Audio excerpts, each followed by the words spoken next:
Subscribe करें और bell दबाएं ताकि कोई खबर रह न जाए।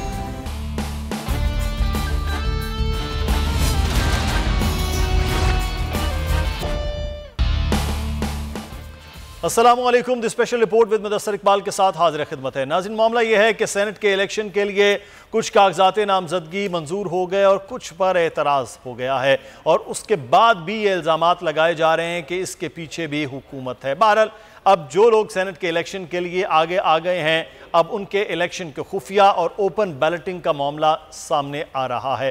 खुफिया बैलेटिंग हो या ओपन बैलेटिंग, क्या वाकई जिसके पास जितने नंबर्स हैं वो हासिल कर पाएंगे या नहीं? हुकूमती जमात के लिए खासा ये मामला भी मुश्किल रहा कि टिकटों की तकसीम पर हर सूबे में एतराज़ होता हुआ नज़र आया कि इसको टिकट दी तो वो नाराज़ हो गया, उसको टिकट दी तो ये नाराज़ हो गया। खैर, आखिरकार वज़ीर आज़म पाकिस्तान इमरान खान की मुख्तलिफ कमेटीज़ जो हैं और मुख्तलिफ लोग वो इस वक्त पूरी तरह से एक्टिव हैं उन लोगों पर नज़र रखने के लिए कि जिन पर उन्हें शक हो सकता है। नाराज़ अरकान पाकिस्तान मुस्लिम नून में भी हैं, नाराज़ अरकान इस वक्त पाकिस्तान तहरीक इंसाफ में भी हैं। मुख्तलिफ सूबे और मरकज़ के अंदर ये तमाम तर मामलात दरपेश हैं। क्या मरकज़ की सिर्फ 2 नशिस्तें हैं, एक ख़वातीन और एक जनरल नशिस्त, और इस पर यूसुफ रज़ा गिलानी साहब जैसा एक बंदा है जो साबिक वज़ीर आज़म रह चुका है। PDM की पूरी जमातों की उन्हें तायद हासिल है, लेकिन नंबर गेम में वो पीछे हैं। दूसरी जानिब हुकूमत और इत्तेहादियों के मुतफ़िक़ा तौर पर उम्मीदवार मुशीर ख़ज़ाना अब्दुल हफीज़ शेख हैं।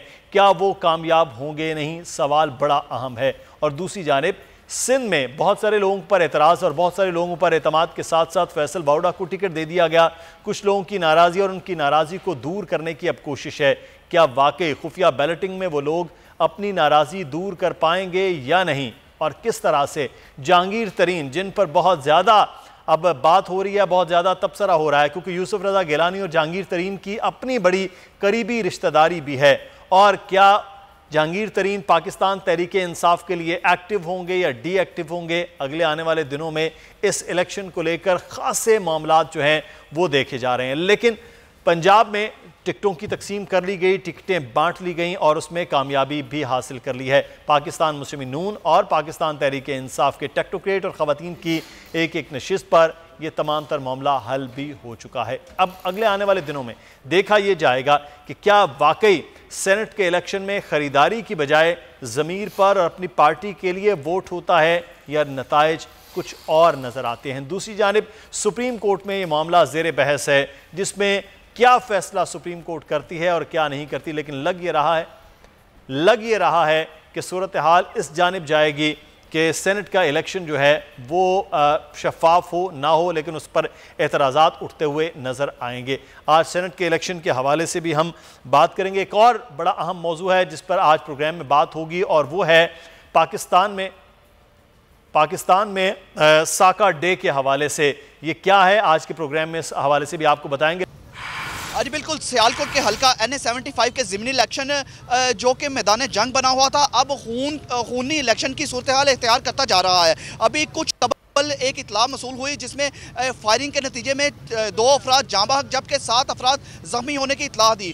ज़ख्मियों और लाशों को सिविल अस्पताल डस्का में मुंतकिल किया गया, जहाँ से लाशों को लेकर तो जाँ बहक होने वाले अफराद को लेकर उनके वर्सा चले गए, जबकि तमाम के तमाम ज़ख्मियों को यहाँ से लाहौर रेफ़र कर दिया गया है, जिनकी हालत खतरनाक थी। जी ठीक है, नदीम अता गौरी हमें तफसील कर रहे थे। आज हंगामा आराई के नतीजे में 7 अफराद ज़ख्मी हुए, 2 अफराद जाँ बहक भी हो गए हैं आज के इलेक्शन के तनाजुर में। नदीम, बहुत शुक्रिया आपसे, वक्तन फ़वक्तन इस हवाले से सूरत हाल से आगाही लेते रहेंगे। अब करीब 1 घंटे से कम का वक्त है।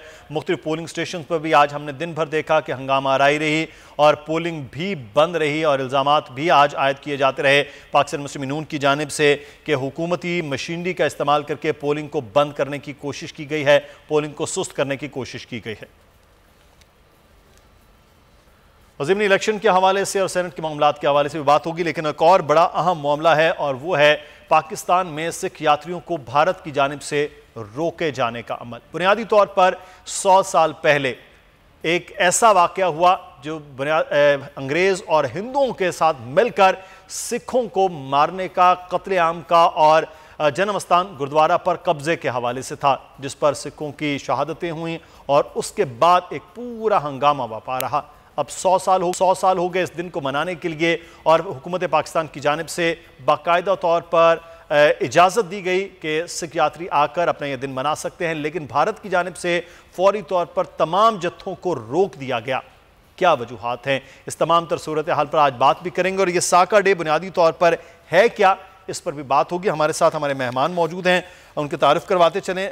आमिर हुसैन साहब, तर्जुमान मतरूका वक्फ इमलाक बोर्ड एंड लाहौर स्टूडियो से उन्होंने हमें ज्वाइन भी करेंगे, उनसे भी बात करेंगे। लेकिन अगर हम बात करें साका डे क्या, तो साका ननकाना साहब की 100 साला तकरीबात में शिरकत के लिए सिख यात्रियों को जत्थे को पाकिस्तान आने से भारत की जानिब से रोक दिया गया। पाकिस्तान सिख गुरुद्वारा प्रबंधक कमेटी और शिरोमणि गुरुद्वारा प्रबंधक कमेटी का भारतीय हुकूमत के इकदाम पर एहतजाज भी किया गया है। भारत की मरकजी हुकूमत की इस हरकत से सिखों के दिल टूट गए। साका ननकाना साहब की तकरीबात में शिरकत के लिए आने वाले 730 भारतीय सिख यात्रियों को Pakistani high commission new Delhi की तरफ से वीज़े भी जारी किए गए। बीबी जागीर कौर के मुताबिक पाकिस्तान जाने वाले यात्रियों ने मुकम्मल तैयारी कर ली थी। मुख्तलिफ रियासतों से यात्री श्री दरबार साहब अमृतसर पहुंच चुके थे और आज उन्होंने बॉर्डर क्रॉस करना था, लेकिन बुध की शाम को भारत की वजारत दाखिला की तरफ से पैगाम आया कि यात्री पाकिस्तान नहीं जा सकते हैं। तो गुज़श्ता रोज़ जिन यात्रियों ने आना था उनको भारत में ही रोक लिया गया। उन्होंने कहा कि अभी नवंबर से यात्री पाकिस्तान गए थे, इस वक्त सिक्योरिटी का कोई मसला नहीं था, जबकि पाकिस्तान हुकूमत पाकिस्तान के सिख प्रबंधक कमेटी के प्रधान सरदार सतवंत सिंह और सिख प्रधान के साथ मुसलसल राब्ते में भी थे। आज इस सूरत पर बात भी करेंगे। हमारे साथ इस वक्त हमारे मेहमान भी मौजूद हैं, उनकी तारीफ भी करवाते चलें। आमिर हुसैन साहब, तर्जुमान मतरूका वक्फ इमलाक बोर्ड पाकिस्तान, बहुत शुक्रिया आमिर साहब आपके वक्त का। और सरदार सतवंत सिंह साहब, प्रधान है पाकिस्तान सिख गुरुद्वारा प्रबंधक कमेटी के। सरदार साहब बहुत शुक्रिया आपके वक्त का। सरदार सतवंत सिंह साहब, आपसे आगाज़ करते हैं।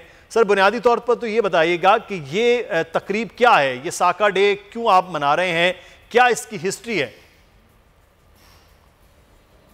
जी, जैसे कि सिख कौम को हमेशा से लोगों ने शहादतों की वजह से याद किया है।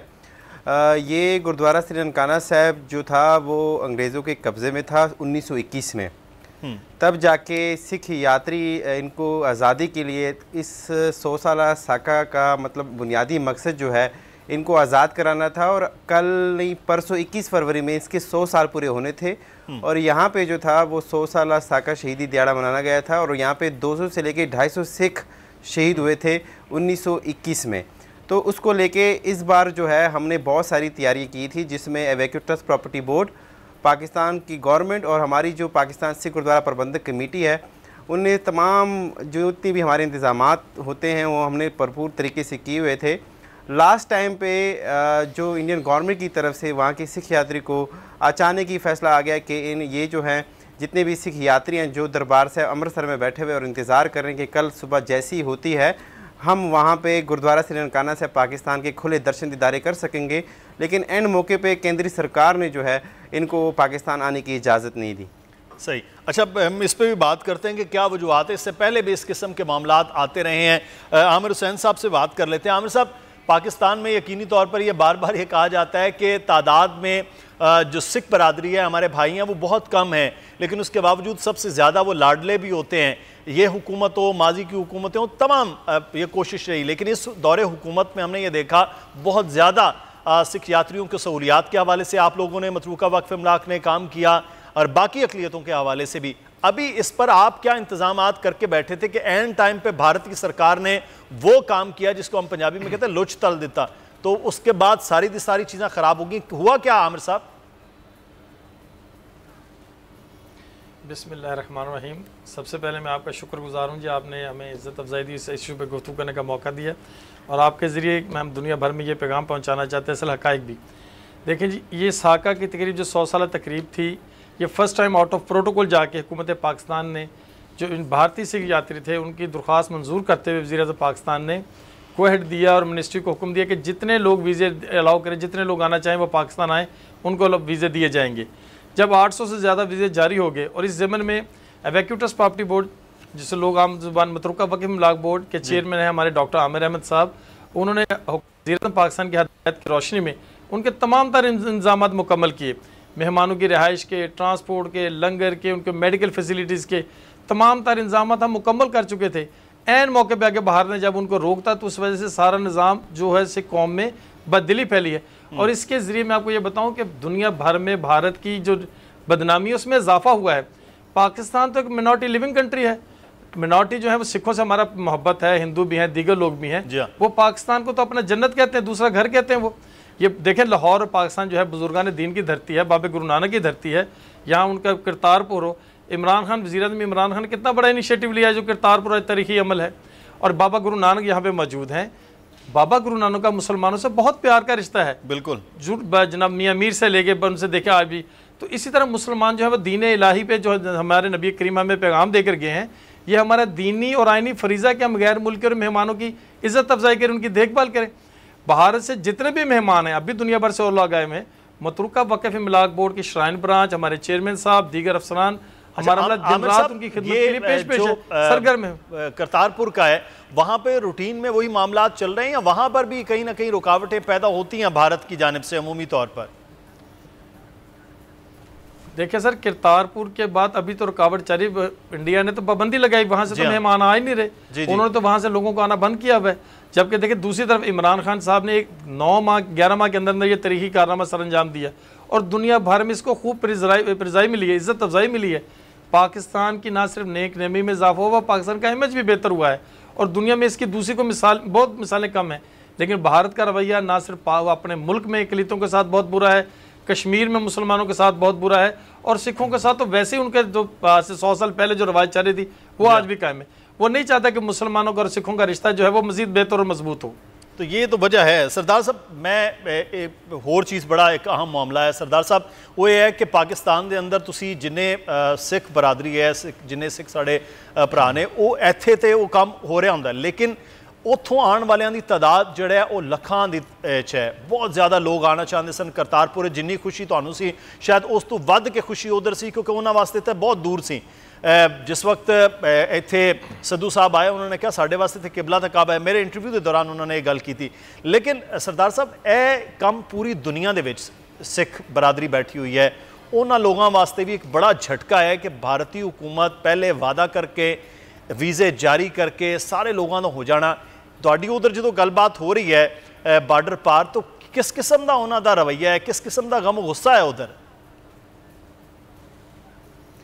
देखो गल इस तरह है कि जो भी करतारपुर कॉरीडोर की ओपनिंग हुई है उस तो बाद ही पहले तो इनिशिएटिव लिया गवर्नमेंट ऑफ पाकिस्तान ने, प्राइम मिनिस्टर ने, उन्होंने कावशा नाल जाके फिर जाके इंडियन गवर्नमेंट ने चीज़ मनी है कि करतारपुर कॉरीडोर के उद्घाटन होवे, पर उद्घाटन ही सी। और अफसोस नाल कहा जा रहा है कि कोरोना के दौरान गवर्नमेंट ऑफ पाकिस्तान ने इजाज़त दी, दोबारा दी थी कि कॉरीडोर खुल गया, लेकिन भारत सरकार ने कोरोना का बहाना करके अज तक वो कॉरीडोर खुलिया नहीं। असल में साढ़े प्राइम मिनिस्टर का मकसद है अपने जोड़ा विजन है अमन शांति का, पीस अमन शांति का, उन्होंने हमेशा बरकरार रखना चाहिए। लेकिन कुछ लोग होंगे ने, खासकर इंडियन भारत सरकार जी है वो नहीं चाहती कि सिख मुस्लिम दोस्ती अगे बढ़े, और जोड़ा मिशन है करतारपुर कॉरीडोर का वो पीस अमन शांति का है। और इस अमन शांति नू, इस भाईचारे नू तोड़न वास्ते इंडियन गवर्नमेंट बहुत कोशिश करती है। जिहड़ी गल है उत्थे लखां सिखां दी दिलों विच की चीज़ां हैं, उन्हां दी फीलिंग्स हैगी ने कि पाकिस्तान साढ़े वास्ते मक्का मदीना है, और वो चाहते हैं कि असी डेली बेसिस के उत्ते आई हैं। साडी कमेटी जी है वो उड़ीकदी है रोज़ 5000 सिख यात्रियों को, लेकिन अफसोस नाल कहना पैंदा है कि इंडियन भारत सरकार जी है वो इस चीज़ में मनती नहीं, वो नहीं चाहती कि असी साडी सिख कौम वधे, और सिख कौम दे विच खासकर मुस्लिम सिख जोड़ा भाईचारा है, जोड़ा पूरी दुनिया में मिशन चल रहा है कि सिख मुस्लिम दोस्ती क्लोज होके, और सिख कौम का एक हक है बुनियादी, पाकिस्तान साढ़े पाक पवित्र धरती है। एक गल होर इहदे मैं शामिल करना चाहांगा, क्योंकि पाकिस्तान में जिन्नी सिख रहिंदी है थे उन्होंने कभी मिनोरिटीज़ फील नहीं करता, क्योंकि वो आप जी के कारण साढ़े नू मतलब इतने कोई भी मुस्लिम साढ़े भाई होंदा है वो साढ़े नू मतलब बहुत प्यार ते मुहब्बत नाल साढ़े रहंदे, साढ़े कोई फील ही नहीं करांदा कि असी इत्थे मिनोरिटीज़ रहिंदे हां। मतलब कि कोई भी इंसान साढ़े नाल उस तरह का रवैया करता जिवें असी उन्हां दे अपने सगे भाई होंदे ने। ते इस जिहड़ा सिख मुस्लिम भाईचारा है ये कोई मैं नहीं बनाया, कोई प्राइम मिनिस्टर नहीं बनाया, 500 साल तो है, बाबा गुरु नानक के दौर तो है, भाई मरदाना भाई गुरु नानक पातशाह के दौर तो भाईचारा चल रहा है, और इसनूं तोड़न लई गवर्नमेंट ऑफ इंडिया बहुत कोशिशें कर रही ने, लेकिन उस तरह की कोशिश के बावजूद भी सिख मुस्लिम दोस्ती कायम है, और इंशाल्लाह ये दोस्ती कायम रहेगी। और जिन्हें भी सिख यात्री इस वक्त इंडिया में मौजूद हैं, बाबा गुरु नानक वास्ते जिस तरह दी है ये पूरी दुनिया जानती है और ये तारीख मोहब्बतां जड़ा है वो कोई जोड़ते है नहीं। मैं मजीद इस पर गल भी करने लगा ही है। या मुख्तलिफ इलाकों में दिन भर नजर आ रहा था, कभी कहीं पोलिंग का अमल रुक रहा है, कभी कहीं कुछ मसला दरपेश है। अब क्या सूरत हाल है? अब तो 30 मिनट बाकी रह गए पोलिंग के अमल को भी। अरे बिल्कुल, हल्का NA 75 के इलेक्शन के टाइम में तकरीबन आधा घंटा बाकी रह गया है। सूरत हाल इंतहाई कशीदा होती है। यहाँ पर कहीं पर फायरिंग का वाक़या पेश आता जा रहा है और कहीं पर लड़ाई नजर आ रहे हैं। पोलिंग का अमल, बहुत से ऐसे इलाके हैं जहां पर पोलिंग का अमल बंद हो चुका है, कहीं पर जबरदस्ती बंद करवाया जा रहा है। पाकिस्तान तहरीक इंसाफ के उम्मीदवार भी यहां पर विजिट कर रहे हैं मुख्तलिफ हल्कों का, और नून लीग के उम्मीदवार भी यहां पर अपने बड़े बड़े रहनुमाओं के साथ मुख्तलिफ पोलिंग स्टेशन का विजिट कर रहे हैं। मुस्लिम लीग नून के रहनुमाओं की तरफ से इल्जाम आयद किए जा रहे हैं कि जगह जगह पर मुस्लिम लीग पाकिस्तान तहरीक इंसाफ के जो हुकूमती नुमाइंदे हैं वो जगह जगह पर बदमाशी करवा रहे हैं और हुकूमती मशीनरी यहाँ पर हरकत में आ रही है। पुलिस भी इनका भरपूर साथ दे रही है। इनके खिलाफ कोई भी एक्शन नहीं लिया जा रहा, ताकि सुबह से हम खुद देख रहे हैं यहाँ पर मुख्तलिफ सड़कों के ऊपर फायरिंग करते शर पसंद अनासर आते हैं, भरपूर फायरिंग करते हैं, अंधाधुंध फायरिंग करते हैं, खौफ हरास फैलाते हैं और चले जाते हैं। कुछ देर पहले जो मुसद्दका इत्तलात मिली थी हमें, फायरिंग के नतीजे में यहाँ पर एक गोइंद नामी रंजाई के पास गोइंद का पोलिंग स्टेशन है जहाँ पर फायरिंग से झगड़ा हुआ और फायरिंग के नतीजे में 7 अफराद जख्मी हो गए थे, जिनमें से 2 अफराद जहाँ बाग हो गए, अस्पताल पहुँचकर जहाँ बाग हो गए थे और 5। नदीम हमारे साथ ही रहेगा, मजीद आपसे अपडेट्स भी लेते हैं यहाँ की सूरत हाल से मुतालिक। मोहम्मद उसामा गाजी ने हमें ज्वाइन किया है। उसामा गाजी साहब बहुत शुक्रिया, सीनियर एंकर पर्सन है। उसामा गाजी साहब, NA 75 पहले ही लग रहा था, इलेक्शन से पहले ही एक इलेक्शन और इलेक्शन से पहले एक दंगल की फिजा थी डस्का की इस नशिस्त के हवाले से, लेकिन आज तो बड़ा अफसोसनाक वाक़या हुआ कि 2 अफराद जाँ बहक हो गए, 7 अफराद ज़ख्मी हो गए और अब भी हंगामा आराई पूरी तरह से चल रही है। अपोजिशन इल्ज़ाम लगा रही है कि जी पुलिस भी उनके साथ शामिल है, इंतज़ामिया भी शामिल है और ये तमाम तर अमल ये किया जा रहा है क्योंकि जीत मुस्लिम लीग नून की हो रही है, इसलिए हुकूमत को ये खटक रहा है। अब ऐसी सूरत हाल में ज़िमनी इलेक्शन होगा तो जो भी नताइज आएंगे वो जीतने हारने वाले दोनों के लिए मसाइल नहीं क्रिएट करेंगे। बड़े दुख और अफसोस की बात है मुदस्सर, देखें कि ये जो 2 जानें चली गई ये वापस तो नहीं आ सकती हैं। अल्लाह ताला जख्मियों को भी सेहत अता करें, लेकिन ये बड़े दुख की बात है कि हमारे यहाँ जब इलेक्शन होता है तो उसको इस हद तक ले जाया जाता है, जिंदगी और मौत का मसला बना दिया जाता है। ये बड़ा अफसोस है। आप देखें पिछले जनरल इलेक्शन में भी शायद दुनिया में कहीं कम ही ऐसी मिसालें मिलेंगी कितने हसास पोलिंग स्टेशन से पाकिस्तान में किस कदर खौफ की कैफियत थी, फिर फौज को बुलाना पड़ा और फिर एक इल्जाम का सिलसिला शुरू हो जाता है। मैं उसमें नहीं जाना चाहता। अभी आप इलाके में जितने इलेक्शन हुए वहाँ पर तहरीक इंसाफ ने इल्जाम लगाया कि अलीम आदिल शेख की गिरफ्तारी हुई, कि पीपल्स पार्टी जो है वो रियासत को इस्तेमाल कर रही है, वो इदारों को इस्तेमाल कर रही है। अब बुनियादी काम इलेक्शन कमीशन का है। इलेक्शन कमीशन के पास मुकम्मल इख्तियारात है, आइन उसको इख्तियार देता है कि जब इलेक्शन हो रहा है तो वो सारी इंतजामिया, सारा एग्जीक्यूटिव, चाहे वो पुलिस है, FIA है, FBI, कोई भी इदारा, स्टेट बैंक हो, तमाम इदारों से असिस्टेंस ले सकता है, सारी इंतजामिया से, लोकल इंतजामिया से। तो वो क्यों नहीं ये देख सके कि इतने खतरनाक हालात हो सकते हैं और क्यों वो वहां पर सिक्योरिटी को इंश्योर नहीं कर सके? ये असला कहाँ से आ जाता है? ये अब इसकी इन्वेस्टिगेशन कैसे होगी? तो ये इल्जामात की अलग बात है, लेकिन मेरा ख्याल है कि जो भी ये इस वाक़े मुलव्वस है उनको एक तो यकीनन सजा सख्त से सख्त होनी चाहिए, चाहे वो हुकूमती जमात में से हैं या अपोजिशन में से हैं। लेकिन ये पहले भी हुआ है, फिर कभी आप देखते हैं नून लीग पे इल्जाम लगाती है, कभी नून लीग पर इल्जाम लगता है, तहरीक इंसाफ के लोग मारे गए। इलेक्शन में हमने ये भी देखा कि फायरिंग होती है, एक दूसरे के इलाके से गुजरे। तो ये इलेक्शन कमीशन की बुनियादी जिम्मेदारी थी कि वो इसको इंश्योर करता कि पुरअमन हालात रहते और ये आउट ऑफ कंट्रोल ना होते। सही, बिल्कुल। उसामा अब हमारे साथ रहेगा। नदीम, क्या वजह है कि क्या ये इंतज़ामिया को भी मालूम होता है, पुलिस को मालूम होता है और सबसे बढ़कर जो इलेक्शन कमीशन है उसको मालूम है कि इस हल्के में मामला काफ़ी हसास हैं, तो क्या हसास पोलिंग स्टेशन पर पुलिस की इजाफी नफरी तैनात नहीं थी?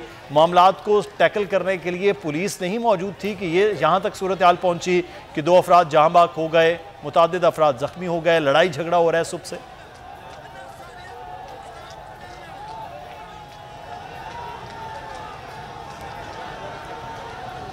नदीम, आप सुन सकते हैं?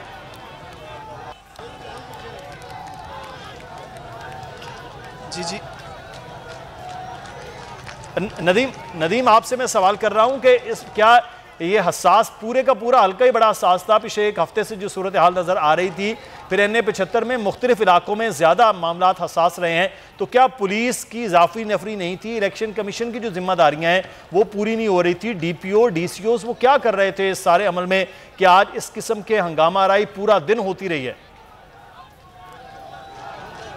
जी, सुबह से लेकर शाम तक हम यहाँ पर अभी तक मौजूद हैं। सुबह से अपनी सहाफ़ती जिम्मेदारियाँ भी अदा कर रहे हैं और लम्हा ब लम्हा अपने लोगों को आगाह भी किया जा रहा है। आप सुबह देख रहे हैं कि सड़कों पर फायरिंग हो रही है, पर पोलिंग स्टेशन में एक दूसरे के आमने सामने वर्कर्स आकर हो रहे हैं, नारेबाजी भी हो रही है। लेकिन पुलिस यहाँ पर बताया तो ये गया था 2100 के करीब पुलिस एहलकार यहाँ पर तैनात किए गए हैं। ना सिर्फ पुलिस एहलकार बल्कि इलेक्शन कमीशन की जानिब से यहाँ पर रेंजर्स को भी 450 रेंजर्स के जवानों को भी तैनात किया गया है। लेकिन सिक्योरिटी के इतने नाकस इंतजाम यहाँ पर देखने में आए कि हत्ता के फायरिंग होती रही, पुलिस पास खड़ी होकर फायरिंग देखती भी रही, लेकिन अभी तक कोई भी यहाँ पर नहीं गिरफ्तार हो सका। हत्ता कि उनकी शक्लें तक वाज़िया थी, ना ही मास्क पहने हुए थे लोगों ने। अभी भी मेरा कैमरामैन आपको दिखाए तो कशीदगी की सूरत हाल ही नज़र आ रही है। बड़े बड़े रहनुमा यहाँ पर मुख्तलिफ पोलिंग स्टेशन का रुख कर रहे हैं। यहाँ पर अभी भी देखा जा सकता है ये पाकिस्तान तहरीक इंसाफ के बड़े बड़े रहनुमा हैं, जिनके वर्कर्स भी उनके साथ PTI के नारे भी ला रहे हैं। और जहाँ पर मुस्लिम लीग नून के जो वर्कर्स हैं वो उन पर लान तान भी की जा रही है। वो हुकूमती नारों के खिलाफ, हुकूमती रिट के खिलाफ यहाँ पर उनको चैलेंज भी किया जा रहा है कि ये हुकूमत अपनी मशीनरी इस्तेमाल करके हमारे साथ ज्यादती कर रही है। कहीं पर पोलिंग बंद करवाई जा रही है और कहीं पर मुस्लिम लीग नून का कहना है कि हमारे वर्कर्स को वोट डालने के लिए अंदर जाने से मना किया जा रहा है। हत्ता कि अब टाइम बहुत थोड़ा रह गया है, लेकिन बढ़ती जा रही है। जी ठीक है, नदीम अता गौरी हमें आगाह कर रहे थे डस्का की सूरत हाल से मुतालिक। यहाँ सुबह से कशीदगी की सूरत हाल, मुख्तलिफ पोलिंग स्टेशन पर रही, फायरिंग के वाक़यात हुए, पोलिंग के अमल को रोका गया और मुख्तलिफ जो चीज़ें वो सामने भी आ रही थी। अमीर अब्बास इस वक्त हमारे साथ मौजूद हैं, सीनियर एंकर पर्सन। अमीर अब्बास, ये पंजाब में इलेक्शन का माहौल होता है तो तब भी ये सूरत हाल है, पूरे पाकिस्तान में भी यही सूरत हाल रहती है, लेकिन ज़िमनी इलेक्शन में अगर कहीं इस किस्म का बहुत क्लोज कॉन्टेस्ट हो तो वहाँ पर अक्सर लड़ाई झगड़ा और फिर उसके बाद कत्ल के वाक़यात भी। आज भी जैसे 2 लोग जो है वो जाँ बहक हो गए फायरिंग के नतीजे में।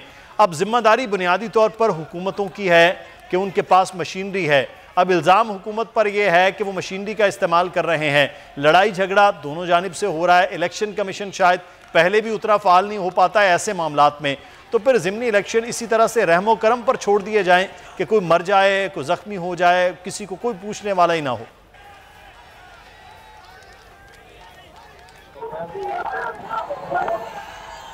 अमीर अब्बास, आप सुन सकते हैं? सही, अमीर अब्बास से दोबारा हम बात करते हैं। अब उसामा गाजी, शाम को जीतने वाले जश्न मना लेंगे, हारने वाले खामोशी से अपने घरों को चले जाएंगे, लेकिन आज जो 2 लाशें 7 जख्मी हैं उनका जिम्मेदार कोई नहीं होता। और ये अब नहीं है, ये हमेशा से आम इंतखाबात हों या फिर ज़िमनी इंतखाबात में होने वाले इस किस्म के झगड़े, लड़ाई और उसके बाद होने वाले कत्ल जो हैं उस पर है। तो जिम्मेदारी कहीं किसी की नज़र ही नहीं आती, चाहे वो इलेक्शन कमीशन जिस तरह से आप बात कर रहे हैं या फिर ज़िले इंतज़ामिया या सूबाई हुकूमतें हों। तो ये भी सूरत हाल आज भी हंगामा राय के नतीजे में वैसे ही नज़र आएगी शाम तक? मुझे यही लग रहा है जी। देखें, अब क्यों नहीं अभी तक इंतजामिया हरकत में आई, क्यों नहीं अभी तक इस चीज़ का नोटिस किया गया। और इसमें मैं समझता हूँ कसूरवार रहनुमा भी हैं जिन्होंने आके यहाँ पर तकरीरें की और मरियम साहब ने कहा जी जंग है, ये जंग अब उन्होंने लगा दी है। वो यही चाहती थी, उन्होंने तो जंग का लफ्ज़ इस्तेमाल किया था। फिर जिस तरह से कहना है लोगों को उभारना, उनके जज्बात को कि अपने हाथ पे ले लो, ये ना होने देना, कुछ ना होने देना, कुछ गलत ना होने देना। और फिर जिस तरह नैब को आपने देखा कि जी अब तो बदला लेंगे, तो जब इदारों के हवाले से आप इस तरह बात करेंगे और लोगों के जज्बात की हो, आपने तहम्मुल रखना है। अगर फर्ज करें आपको खदशा की धांधली होगी, फर्ज कर लेते हैं, तो आप पहले ही उसको फोर्स करके कहेंगे कि कुछ भी हो आपने कानून हाथ में लेना, आपने पुरस्कून लेना है, कुछ होगा तो उसके बाद अदालतें मौजूद है। जहाँ तो आगे कहा जाती जंग है, अपने हाथ में ले लो, ये ना होने देना, वो ना होने देना, ये आप पर है, आओ निकलो, तुम्हारी बहन आई हुई है, उसकी इज्जत का सवाल है, अब जो मेरे पास आ गई है तो ये आपने शुरू करना है। फिर यहाँ ये पंजाबी जाग गए हैं, पंजाबी और तुम्हारी इज्जत का सवाल बन गया। तो जब आप इस तरह से लोगों को आकर करेंगे, फिर दूसरी तरफ से भी यकीनन ये हुआ होगा, वो भी लोग इसी तरह से उभारेंगे, तो देना आ जाओ, लड़ जाओ, मर जाओ। तो उसमें देखें ये क्या हो गया। तो ये बड़ा ही अफसोस और दुख है, यानी पूरा खानदान पता नहीं किसके वो होंगे, सारे क्या हो गया। अब अभी तक यहाँ पर मैं बड़ा ही परेशान हूँ कि जिस तरह हमारे रिपोर्टर वहाँ पर बता रहे हैं कि अभी तक वहाँ पुलिस जनाब बस कागजों में तैनात हुई है, अपनी पुलिस कहाँ गई है जब पता है। और ज़िमनी इलेक्शन 2100 पुलिस से एहलकार जो हैं वो कहा जा रहा है, 450 रेंजर्स के एहलकार कहा जा रहा है कि वो तैनात है, लेकिन सूरत हाल उसके बावजूद यही रही है। अमीर अब्बास साहब ने भी हमें ज्वाइन किया, सीनियर एंकर पर्सन। अमीर अब्बास साहब, ज़िमनी इलेक्शन बुनियादी तौर पर इज़्ज़त और ज़िल्लत के मामलात हो जाते हैं हुकूमतों और अपोजिशन के दरमियान, और जहाँ मामला बड़ा क्लोज मार्जिन का हो, जैसे NA-75 के भी मामलात रहे हैं, उसमें बड़े क्लोज मार्जिन में जब वहाँ हों तो वहाँ पर इस किस्म के ज़्यादा वाक़यात वो दरपेश होते हैं। और आज जो सूरत हाल NA-75 में हो रही है, क्या समझते हैं जिम्मेदारी किसकी है बुनियादी तौर पर कि ऐसी सूरत हाल बनती ही ना? बहुत शुक्रिया मुदस्सिर साहब। देखें, जैसे उसामा फरमा रहे थे, अगर तो इंसाइटमेंट किसी ने की है या प्रोवोकेशन की है, तो इंसाइटमेंट या प्रोवोकेशन तो आप जानते हैं कि इतना बड़ा क्राइम है कि अमेरिका के सदर को इंसाइटमेंट के क्राइम के ऊपर इम्पीचमेंट फेस करना पड़ी डोनाल्ड ट्रंप जी। उसके खिलाफ यही केस था ना कि उसने लोगों को इंसाइट किया, वो किया उसने अपने सपोर्टर्स को, और उन्होंने जाके कैपिटल हिल पर हमला कर दिया। तो एक अगर किसी ने इंसाइटमेंट किया है दोनों साइड से, हुकूमत के पार्टी की तरफ से या ऑपोजिशन, तो ये एक तो नाकाबिले बर्दाश्त जुर्म है। दूसरा, जहां तक मामला है लॉ एंड ऑर्डर का, तो ये इलेक्शन कमीशन की जिम्मेदारी नहीं होती है। इलेक्शन कमीशन की जिम्मेदारी है इलेक्शन को कंडक्ट करना, इलेक्शन के बाकी इंतजाम। सिक्योरिटी जो है वो बहरहाल सूबाई हुकूमत की जिम्मेदारी है, और इस वक्त कोई इंटरिम गवर्नमेंट नहीं है मुल्क के अंदर, ये कोई निगरान हुकूमत के मातहत इलेक्शन नहीं हो रहे थे, ये पंजाब में एक बाकायदा इलेक्टेड हुकूमत है। तो लॉ एंड ऑर्डर की जिम्मेदारी तो उनकी है। हाँ, इलेक्शन कमीशन के उसके अपने कुछ इंतजाम होते हैं, जैसा कि इलेक्शन कमीशन हसासियत को देखते हुए फौज को या रेंजर्स को इस किस्म के जो इदारे हैं, अब अगर यहाँ पे उन इदारों को तलब किया गया था और उनकी आपस में क्या केमिस्ट्री थी पुलिस के साथ, जो मुकामी पुलिस है, तो ये एक सवाल बनता है कि ये कहाँ पे इस किस्म का कोई झोल नजर आया है। तीसरी बात मैं आपको ये बताऊं कि देखिए, हमारे ये आज का जो वाकया है, इससे आप ये अंदाजा करें मुदस्सिर कि हमारी सोसाइटी पॉलिटिकली पोलराइज हो चुकी है। मेरे लोगों को समझ नहीं आती कि कम वक्तों लड़ाई तो इमरान खान और मरियम नवाज की है, और वो लड़ाई है इख्तियार की, जंग की, कुर्सी की। ओ भाई, तुम क्यों सर फोड़ रहे हो अपने लिए? तुम उनके लिए अपनी जाने को कुर्बान कर रहे हो। यानी अगर तुम अपने आप को मारोगे, अपने आप पर गोलियां चला दोगे उनकी मोहब्बत में, तो तुम्हें तो फिर भी कुछ नहीं मिलना। तुम्हें किसने क्या दिया? तुम्हें ना नवाज शरीफ ने कुछ दिया, ना पीपल्स पार्टी ने कुछ दिया, ना ये हुकूमत तुम्हें वो कुछ दे पा रही है जो उसने ख्वाब दिखाए थे। तो तुम एक दूसरे को डरने को चला रहे हो, तुम क्यों गोलियां बरसा रहे हो एक दूसरे पे?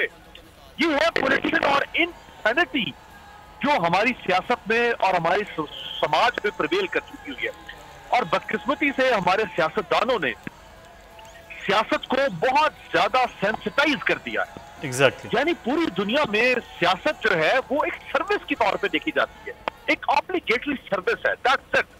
हमारे यहाँ तो आप देखें, सियासत में पूरा सर धड़ की बाजी लगा देना, पूरी की पूरी बरादरियों का उसमें कूद जाना, पूरी दौलत बेशबहा मार देना, और खानदानी झगड़े जो है वो दोबारा से उनको उछालना शुरू कर देना, फिरका वारियत है, मजहबी सियासत हम देखते हैं, और फिर ये जो पॉलिटिकल पार्टीज की आपस में जो राइवलरी की सियासत है, तो ये तो किसी भी दुनिया के किसी मुहज़्ज़ब मुल्क में ये तर्ज सियासत नहीं है। सैयद अमीर अब्बास, यहाँ पर अगर सियासत जो है वो कारोबार की शक्ल इख्तियार कर जाए तो फिर सरदर्द की बाजी भी कारोबार के लिए है, ख़ानदानी दुश्मनियाँ भी कारोबार के लिए हैं, हर चीज़ के लिए वो चीज़ें शामिल हो जाती हैं। मैं नदीम अता से जान लूँ कि कुछ अब सिर्फ चंद मिनट बाकी रह गए हैं, 15-1 मिनट है। नदीम अता, कुछ सूरत हाल कुछ कंट्रोल हुई है, पुलिस कहीं नज़र आ रही है, कोई लीडरान ही अपनी अपनी जमातों के लोगों को आकर कुछ ठंडा करने की कोशिश कर रहा है कि सूरत हाल वैसी है?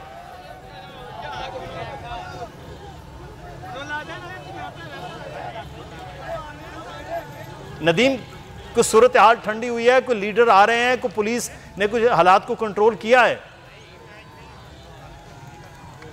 जी, यहाँ पर इस वक्त हम सियालकोट डस्का शहर के मेन पोलिंग स्टेशन के बाहर मौजूद हैं। यहाँ पर कोई भी कंट्रोल करने के लिए ना ही कोई पुलिस का फर्ज नज़र आ रहा है और ना ही कोई इंतज़ामिया का बंदा नज़र आ रहा है। ये लोग जो टाइम ख़त्म हो रहा है, पाकिस्तान तहरीक इंसाफ के और मुस्लिम लीग नून के वर्कर आपस में मुश्ताल हो रहे हैं, एक दूसरे के लीडरान के खिलाफ बेखुदा नारेबाजी भी की जा रही है यहाँ पर, लेकिन इनको मना करने के लिए, रोकने के लिए ना ही कोई लीडरान यहाँ पर मौजूद हैं और ना ही यहाँ पर यहाँ पुलिस का कोई बंदा मौजूद है। ये लोग एक दूसरे के साथ ही गुतम गुता हो रहे हैं और अभी थोड़ा टाइम 15-20 मिनट पोलिंग के। ठीक है नदीम, आप हमें आगाह कर रहे हैं। राना सनाउल्लाह साहब इस वक्त पाकिस्तान मुस्लिम नून पंजाब के सदर हमारे साथ मौजूद हैं। राना साहब बहुत शुक्रिया आपके वक्त का। सर ये क्या मामला सियालकोट में हुआ कि 2 अफराद जाँ बहक साथ जख्मी हो गए? सुबह से हंगामा आराई हो रही, वजूहात क्या थी राना साहब? देखें, ये जो वाक़या है इसको गवर्नमेंट इस अंदाज में जो है वो पेश करके वहाँ पे इलेक्शन प्रोसेस को जो है वो सबोताज कर रही है। किसी जगह पे प्रोसेस को रोका जा रहा है, किसी जगह पे प्रोसेस को स्लो किया जा रहा है। हालांकि ये एक गांव है जो कि दस्का शहर से को तकरीबन 20 किलोमीटर दूर है। वहाँ पे 2 फ्रीकैन जिनकी आपस में दरीना अदावत दुश्मनी है, वहाँ पे उनके दरमियान फायरिंग का वाक़या हुआ है जिससे ये नुकसान हुआ है। तो उस वाक़े को वहाँ से जो है वो कंट्रोल करने, मुलजिमों को गिरफ्तार करने या वहाँ पे सूरत हाल को जो है वो बेहतर करने की बजाय गवर्नमेंट जो है ये पूरे हल्के में इस तस्वर को उभार रही है कि जी लॉ एंड ऑर्डर की सूरत हाल जो है वो पैदा हो गई है और उससे जो है वो इलेक्शन प्रोसेस को रोक रही है। राना साहब, उस्मान डार साहब कह रहे थे कि नून लीग के गुंडे हैं जो सारा दिन ये कुछ कर रहे हैं। कष्ट की निशानी है। उसकी वजह ये है कि इलेक्शन तो ये हार बैठे हैं। ये अब ये सिर्फ कोशिश ये कर रहे हैं कि प्रोसेस को किसी तरह से रोक दिया जाए और इलेक्शन को जो है वो किसी अंदाज से जो है वो डिस्प्यूट कर दिया जाए। राना साहब, डार साहब ये कह रहे थे उस्मान डार के नून लीग की गुंडे हैं जो सारा दिन ये इस किस्म के अमल कर रहे हैं और इसमें मुलव्विस वो हैं, इल्जाम ये लगाया गया। आप सुन लें, पूरे दस्का शहर को पूछ लें, पूरे उस हल्के को पूछ लें, एक ही बंदा है जो भी है वो गुंडा है, गया है, उसका नाम है समीउल्लाह मलिक। वो आदमी जो है वो अपने दोस्तों के साथ जो है बंदे लेके अपने 2-3 गाड़ियों में वो हर जगह पे जाके जो है वो हवाई फायरिंग कर रहा है, हवाई फायरिंग, ताकि लोग घरों से ना निकलें वोट डालने के लिए। और उस बंदे का जो है आप मालूम कर लें कि उसका तल्लक अगर PMLN से है तो हम जिम्मेदार हैं और अगर उसका तल्लक जो है वो PTI से है तो फिर हुकूमत जिम्मेदार है। ये राना साहब, ये बार बार ये बात की जा रही है कि पोलिंग स्टेशन के बाहर भी नारेबाजी मुस्लिम नून के जो कारकुनान हैं वो करते हुए नजर आ रहे हैं, PTI के लोग नहीं है, ये इल्जाम भी हो रहा है कि जब उनको पोलिंग स्टेशन में दाखिल नहीं होने दिया जा रहा, उनका वोट नहीं कास्ट होने दिया जा रहा, पोलिंग प्रोसेस जो है वो रोका गया, तो फिर वो वहाँ पे प्रोटेस्ट नहीं करेंगे तो क्या करेंगे? सही। तो राना साहब, इस वक्त आप मुतमईन हैं आज के पोलिंग के अमल को, क्योंकि अब तो 5-7 मिनट बाकी रह गए, या आप समझते हैं कि आज रुकावट रही है हुकूमत की जानिब से? जी, हुकूमत की तरफ से रुकावट रही है कि टर्न आउट जो है वो कम से कम हो। और अब अगर जो गिनती का प्रोसेस है काउंटिंग का, तो अगर उसमें कोई खराबी अगर नहीं करते तो फिर भी शेर जो है वो जीत रहा है। तो अगर उसमें भी ये खराबी करेंगे तो फिर उसका नतीजे की जिम्मेदारी है।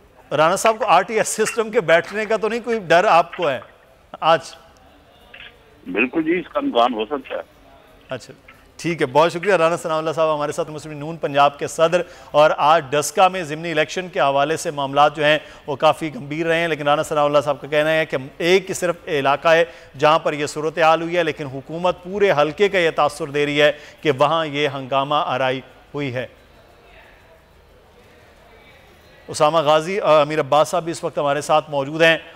अमीर अब्बास साहब, ये अब आप बात भी कर रहे थे, लेकिन मामला ये है कि इस वक्त इस इलेक्शन से पहले भी ये बार बार बात की जा रही थी कि डस्का में खासी ये पेचीदा इलेक्शन है। इससे पहले भी लड़ाई झगड़े के मामला यहाँ रहे हैं, माजी में भी इलेक्शन की सूरत हाल के हवाले से। लेकिन अब इलेक्शन ख़त्म होने में चंद मिनट बाकी रह गए हैं। हार जीत के बाद फिर एक और तूफ़ान है। अगर हुकूमत जीत गई तो फिर इल्ज़ामात की सूरत है, और अपोजिशन जीत गई तो फिर वो एक जीत का तासुर है।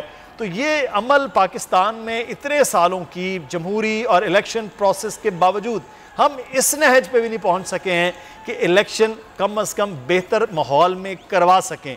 आज भी उसी तरह खड़े हैं जहां में 88 के या 70 के इलेक्शनों के जो वाक़यात हैं वो नज़र आते थे।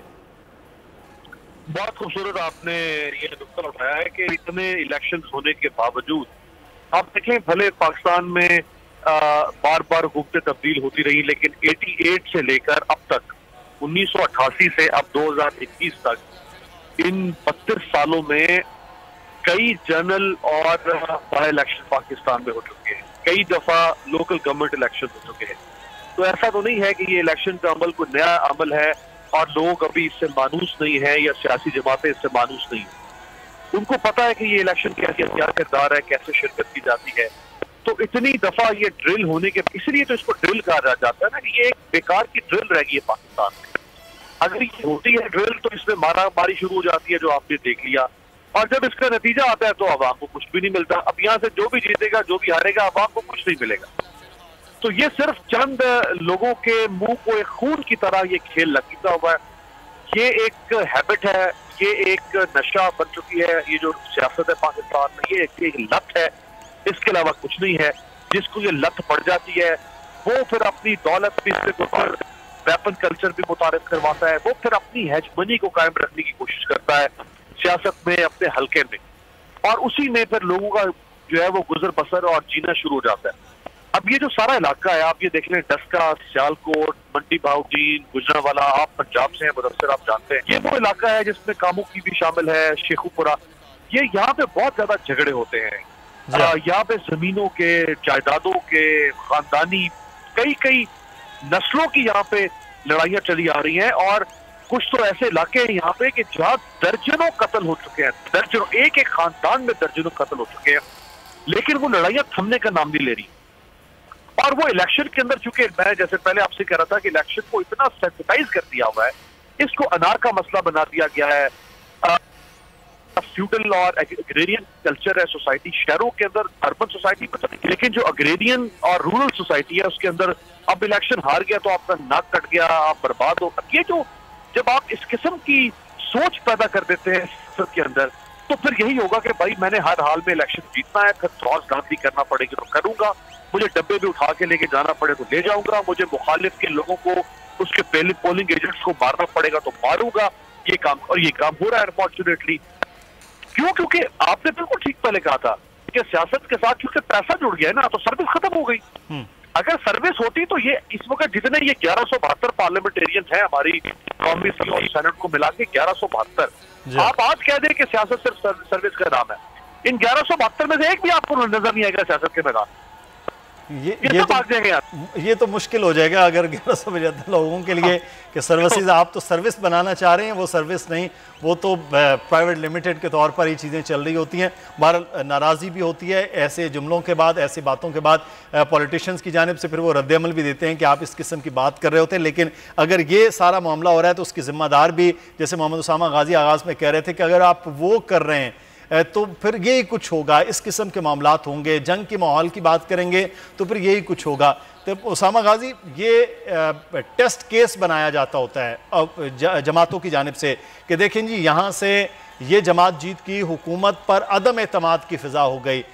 जिन 3 इलेक्शन हुए 3 दिन पहले, जहाँ पर इलेक्शन हुए, 2 सिंध के अंदर और 1 बलूचिस्तान में, वहाँ से वो जमातें जीती जिन्होंने आम इंतखाबात में भी फतह हासिल की, दोबारा से वो जीत गई।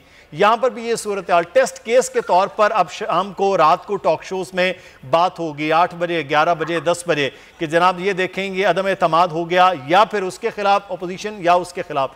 तो जब ये फ़िज़ा पूरे मुल्क में एक हल्के को लेकर भी बना दी जाएगी तो फिर और ज़्यादा हिजानी मामलात नहीं बनेंगे आपस में, वर्कर्स के, लीडरान के और सियासी माहौल में।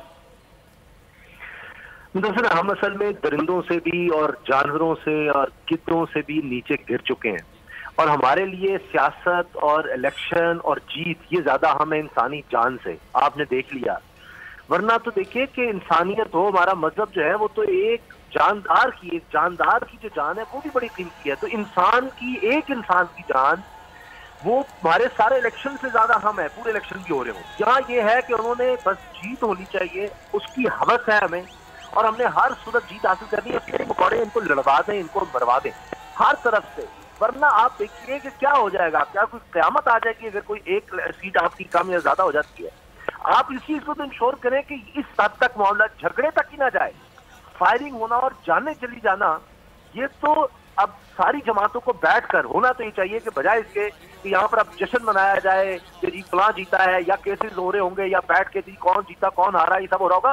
तमाम जमातें बैठ जाए, पूरी हुकूमत बैठ जाए और ये कहे कि जी ये क्या हो गया, ये इतना बड़ा सानिया अलमिया हो गया कि एक इलेक्शन जो है वो हम इंश्योर नहीं कर सके, 2 कीमती जाने चली गई, खानदान क्या कर रहे हैं कि आइंदा कभी इस तरह का वाकया ना हो। मैं जान जाना तो बहुत बड़ी बात है। मैं कहता हूँ कोई एक मतलब शख्स जख्मी भी ना हो, कोई कानून की खिलाफ वर्जी जरा सी ना हो। यहाँ तो बस मजाक बन गया इलेक्शन कमीशन भी। आज आप देखिए सुप्रीम कोर्ट में जो इलेक्शन कमीशन के वाले सवाल हो रहे हैं कि आप किस तरह पैसे को रोकेंगे, किस तरह इस दोनों भी पता है किस तरह यहाँ पर इलेक्शन होते हैं, सेनेट में बिकाऊ माल है, सब बिकता है, करोड़ों की रेट लगते हैं, तो वो इलेक्शन कमीशन उस तरफ आएगा ही नहीं। हो जी नहीं, हम तो कोई जिम्मेदारी वो लेंगे ही नहीं। यही हाल यहाँ पर हो रहा है कि आपने कानून का निफाज ही नहीं करना, कोई इंटरेस्टेड ही है उसमें, हर कोई अपनी जिम्मेदारी से भाग रहा है और इंसानी जाने जा रही हैं। ये इलेक्शन हो रहा है, यहाँ कत्ले आम हो रहा है, ये किस किस्म का इलेक्शन है? तो इन चीजों को देखना चाहिए। इंस्टीट्यूशंस बनाए जाते हैं इसीलिए, उनको मजबूत करना चाहिए, कानून है उसका इम्प्लीमेंट होना चाहिए और इंटेलिजेंस इनके पास होती है हर चीज के क्या किस तरह से हो सकता है और वहां जाकर इस चीज को रोका जाए। ये तो अनएक्सेप्टेबल सूरत काबिल कबूल नहीं होना चाहिए। मैं कहता हूँ जश्न यहाँ तो अब ये शोक होना चाहिए कि हमारे साथ क्या हुआ और बैठ करके आइंदा कोई भी इलेक्शन हो रहा है किस तरह से इंश्योर करेंगे कभी कोई ऐसा वाकया ना हो।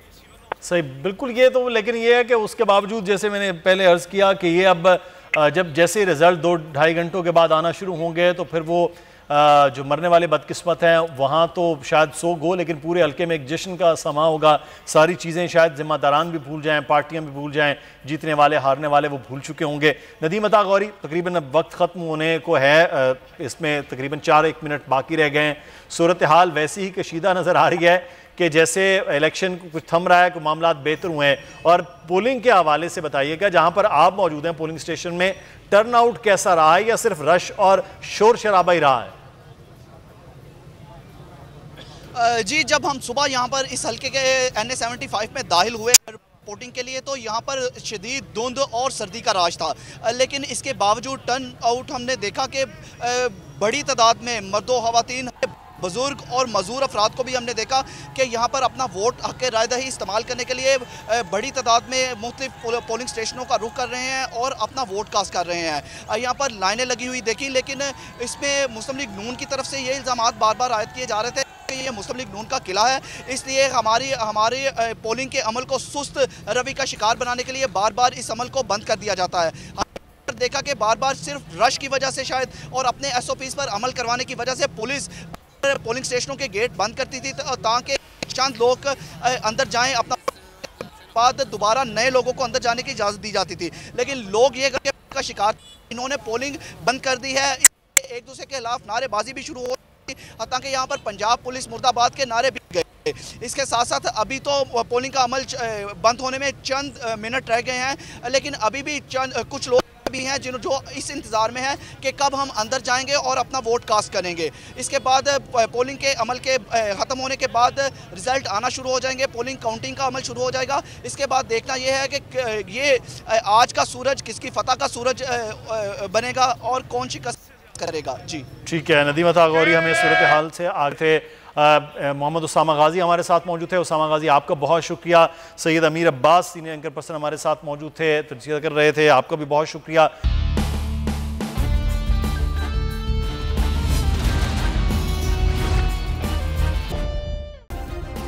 सब्सक्राइब करें और बेल दबाएं ताकि कोई खबर रह न जाए।